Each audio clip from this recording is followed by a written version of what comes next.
En France, il y a tout juste un an, le 30 juin 2020, le réacteur numéro 2 de la centrale de Fessenheim était mis à l'arrêt. Début d'un long processus qui mènera jusqu'au démantèlement de ce site nucléaire situé en Alsace. Un an plus tard, où en est-on justement dans ce processus? Les techniciens de la centrale s'emploient à retirer ces barres de 4 mètres de long.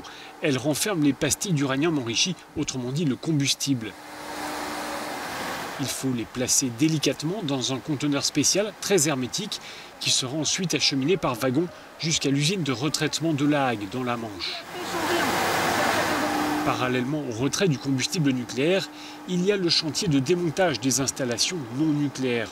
En fonction de leur état, ces pièces sont soit envoyées vers d'autres centrales d'EDF, soit recyclées. La mise à l'arrêt du site entraîne aussi un accompagnement particulier des employés de la centrale. La moitié des salariés choisissent de rejoindre le parc nucléaire en exploitation, donc quelque part en France. Un quart d'entre eux choisit de rejoindre une entité du groupe EDF en région, donc plutôt en Alsace. Et puis le dernier quart de partir en inactivité.